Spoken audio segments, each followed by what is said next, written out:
need something, a new package for your application, you can just say npm install, and it will go out, get that, and it'll put it in your node modules folder. If you look in here, like there's literally like a bajillion things already in there just from creating a new app.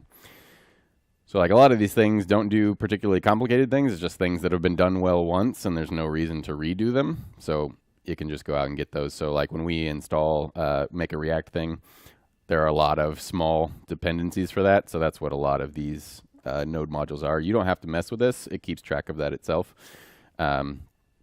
But if you were to need to add a new package, and we'll do that a couple times as we get into more complex apps, but you'll just do the npm install and then tell it the name of the thing you want to install. And as long as it's a real thing, it'll go and get that for you and put it in that node modules folder. We also have the public folder, which doesn't have a whole lot in it. It's got a little React icon, which we don't actually need. And then our actual index.html. So this is the only HTML, actual HTML that's in the whole React application.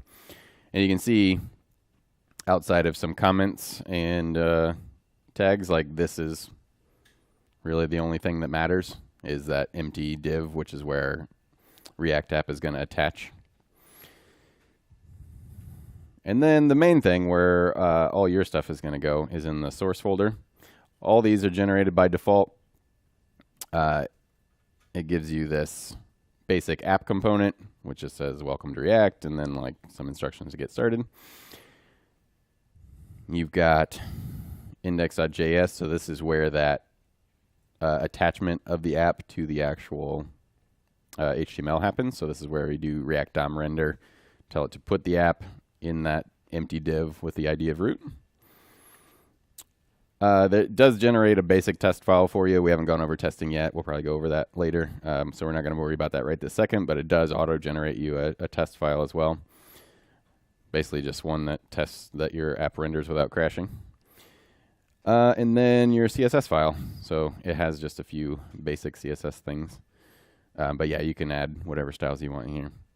So that's what it auto-generates for you. Your git ignore, we've talked about that, right? Git ignore? No? So basically, in any Git project, you have a file where you can tell it what not to commit to Git. So like, for instance, one big thing, node modules is in here. So it's telling Git, like, ignore node modules, don't upload those. You don't need to, because anybody else that clones your repository can run npm install, and it'll just look at the list of packages it needs and download it to their local machine. So they don't need all of the files, they just need the list of files that npm needs to get for them. So that's a good example of something that you would ignore, add to your npm ignore, and it's added there automatically for you. But if there's any additional files, we'll get to some later where you're adding like secret keys for uploading or syncing with the database. So that'd be a good thing to ignore, so you're not uploading your personal, basically, passwords to your database up to the internet. That's not a good idea. Package.json. This is basically what we were talking about, that list of things for npm to download. So your dependencies, React and React DOM. So again, just kind of going back to, you have a bajillion things in node modules, but you really only have 3 dependencies declared, 2 that are regular dependencies, and then 1 that's a dev dependency, so just for development. But these, in turn, have a bunch of their own dependencies, which is where all your bajillion node modules come from. And then you have the scripts. So these are the scripts that you can run from the command line. So if you say npm start, that'll run React script start. So that basically just starts your React application. Build does the build for production. So all the translation and minification, all that sort of stuff. You can run your tests with npm test. And eject, I don't know that we'll ever actually eject anything in this class, but basically eject means when you use create React app, it's kind of got everything contained for you, and that covers probably 95% of all the React apps you would ever make. You only need to eject if you need to like take control of the build process, so all that Webpack, Babel stuff. So like if you need to do some more advanced stuff, then you can eject the app, and then you'll have additional files show up. So like your actual Webpack config will show up at that point, and it's saying, okay, you've ejected the app. Create React app is no longer in control. You can do your own thing with it now. But like I said, for this class especially, I don't think we'll ever need to run that. It's really if you have a more advanced use case and you need to modify those files that are kind of kept hidden because the way they're built right now cover most use cases. These static files are not in a normal one that you just generate. These are the ones that I made. So this is the markup for the website that we will be componentizing. And then the CSS for that. So, any questions about any of that? Basic rundown of things? Yeah. Yeah, actually. So if you did clone it on your local machine, you will need to run npm install. So if you are in the directory, and actually, so I wasn't going to get into this too much, but there's two ways you can do it. There's npm and then there's yarn. They do basically the same thing. Yarn is basically like a nicer wrapper for npm that was also made by Facebook. Some advantages of it are it will install things faster because it'll do them concurrently rather than sequentially. So especially when you're installing a lot of things, it's probably better to run yarn install. So if you are in the directory for the project, you can just run yarn install. If you've installed yarn, which you probably have. You have installed npm though, it's part of the setup. Oh, okay. So yarn wasn't part of that. You can try running yarn install. If that works for you, great. If not, run npm install instead. And you can go out and look at how to install yarn tonight on your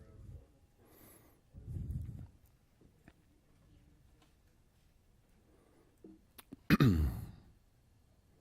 Sorry, I should have had you doing that while I was talking, because it can take a little while on the initial install to do that. In the meantime, while that is installing for you guys, we'll go ahead and take a look at the website that we're going to be replicating. So you can just run open static.html. If you're on a Mac, that doesn't work on a PC, right? If you're on a PC, just like double click on the file. That works. So yeah.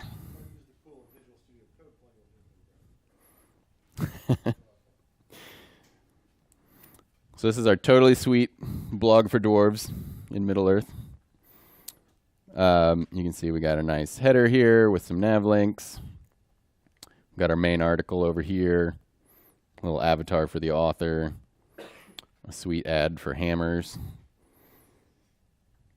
Some share links and comment links.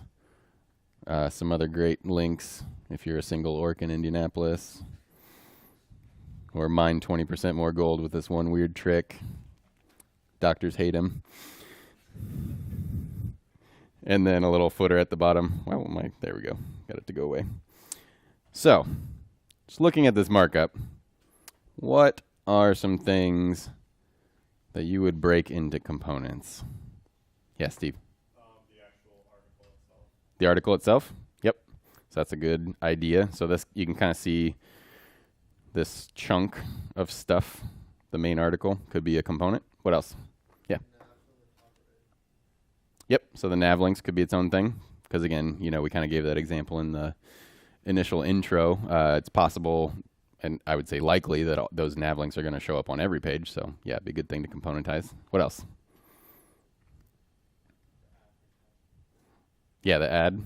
So that's, you know, we'll probably have a different ad on every page, or we'll re-render. So you could do that. What else?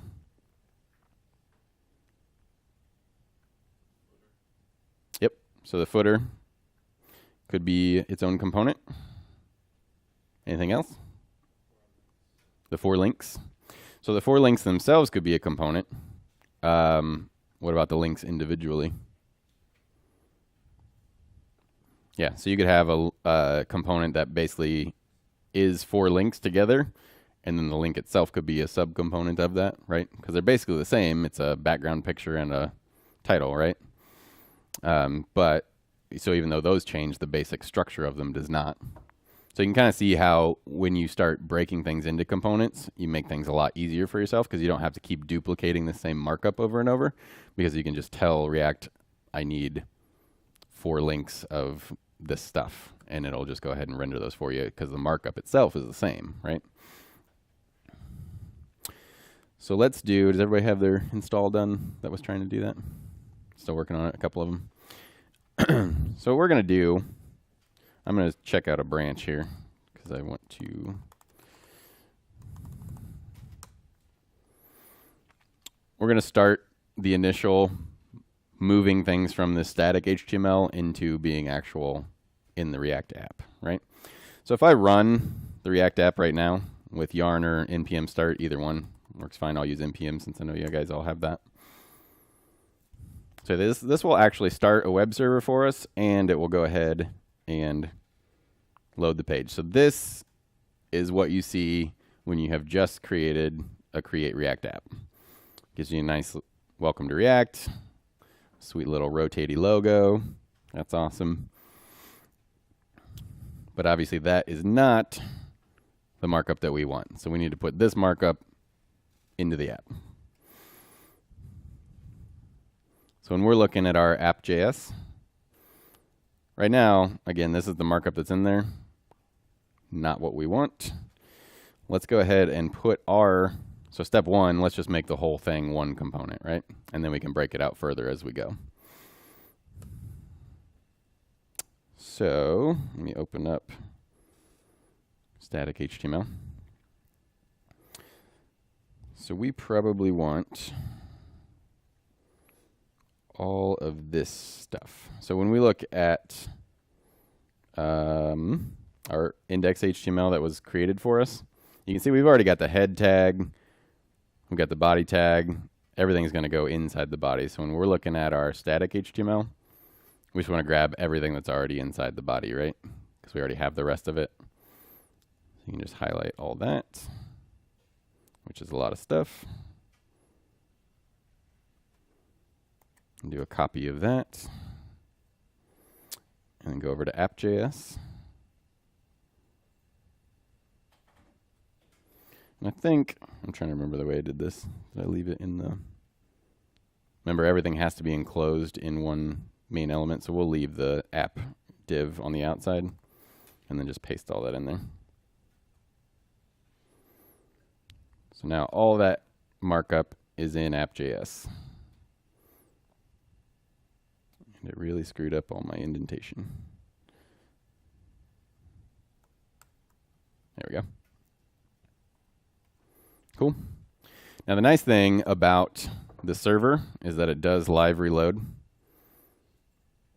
So we didn't have to refresh the page. It just went ahead and loaded all that in for us.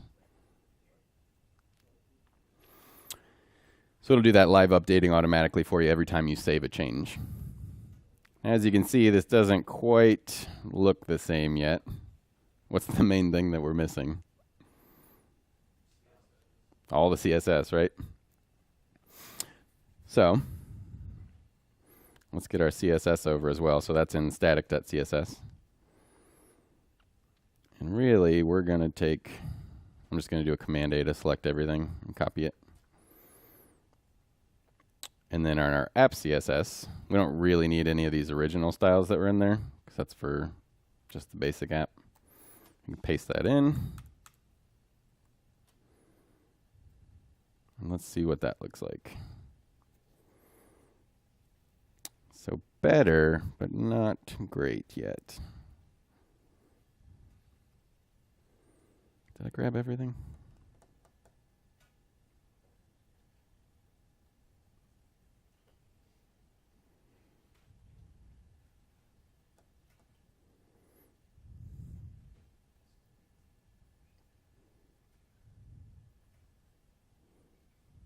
Let me check something real quick. I'm trying to remember if I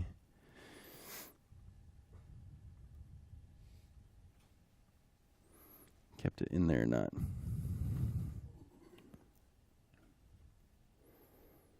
Took the class of app off. I don't think that affects it. So you can see we got some things, like we got our font going now. We got some of our background styling. But a lot of this is still not quite looking right. Our footer is there. Let's see what errors we're getting. All right, can anybody see this error over here?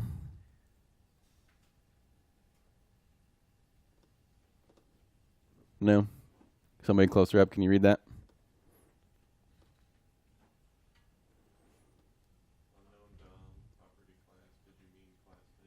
Right. So some of our stuff got applied that didn't require classes. Everybody remember why we can't use class in our markup? Right? So most of our classes aren't applying because class is not something we can say in JSX. It worked in HTML, it doesn't work here. So everywhere where it says class, we need to replace that with class name, right? So we can go through and do that one at a time, or you can just do a Command F to do a find. And that's fine, yeah. And then how do I do the replace? Oh, there we go. Little arrow on the side.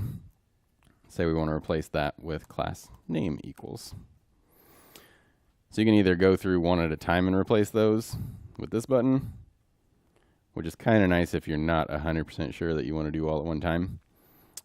And the reason we did class equals instead of just class is that excludes this one. So we don't actually say our whole class is class name. But I'm pretty sure that'll work, so we'll just replace all of them. So now if we save that. Oh man, that's way better. Nice.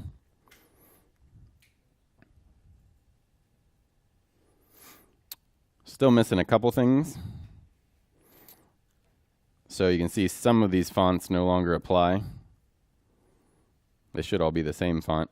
The biggest problem is in the original markup, I was setting the font on body. But if we look at our index.html, body is outside of the control of our React app, right? Like React doesn't take effect until this div. So if I'm applying classes here and the CSS only applies to everything in the React app, then it can't apply that rule to anything. So really we just need to change it to, let's say, actually I'm going to put that class name of app back on. And we will do, instead of body, we can just do .app. And that should, there we go. Now we got our nice fonts back.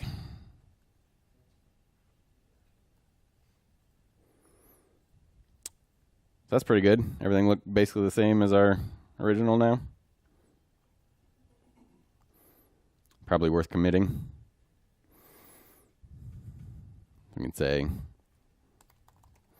move markup and CSS to React app.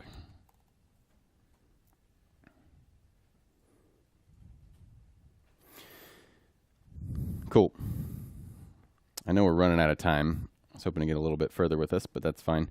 Let's do one more component just so you can kind of see how that works. So now everything is in this app component, right? So what if we want to do a subcomponent of that?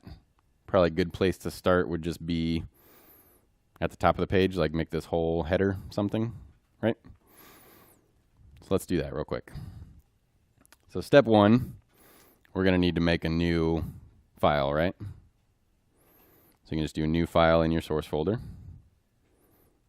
Call it header.js. And you'll notice we need to do a couple things. It needs to know about React and component. And so this is what's called an import statement. We'll probably go over that a bit more tomorrow. I was going to go over it today, but I think we're running out of time, so I'd rather get started. Just know that anything you need to use inside this file needs to be imported. So React, it's getting it from your node modules. If you look through here, you'll see there's an actual like React folder. So by default, that's where it's going to look for. If you don't give it any other kind of relative path, it's going to look in node modules for you. And we're going to need to import React. So in our new header.js, we're going to do that same thing. Import React and component from React. And now that I've got that, we can say class header extends component.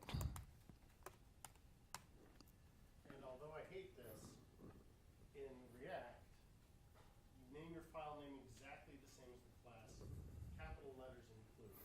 You always start class names with capital letters. You always start your React file names with capital letters. Everybody does it, so do what everybody does. It will be case sensitive, and if you do it wrong the first time and rename it, you might have some trouble getting things to load correctly in the browser. So name it right the first time. You can overcome it, but you might have to like shut down your server and start back up. Cool. And what's the one method that every component has to have? Render, right? So let's go ahead and put that in. Now, a lot of times, just to make sure that I have a component wired up correctly, I'll just put something simple in here just so we can see. Let's do an H1 so it's bigger.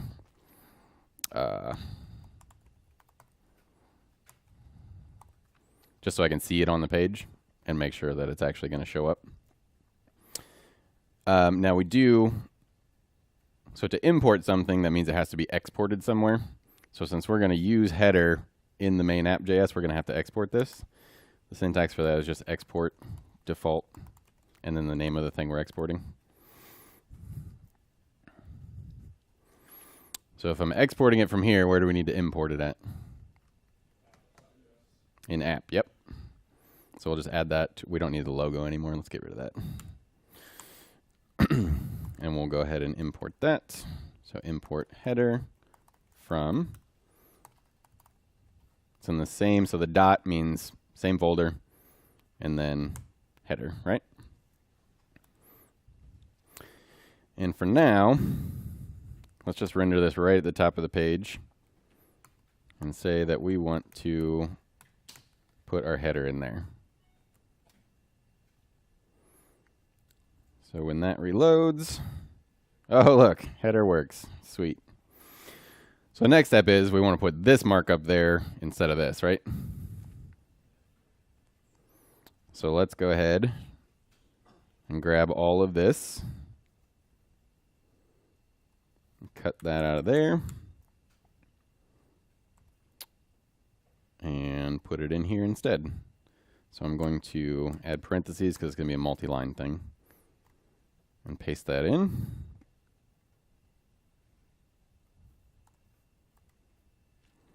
And let's see what happens.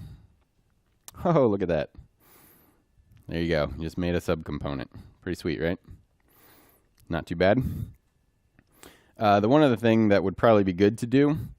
So right now, all of the styles live in this one massive CSS file.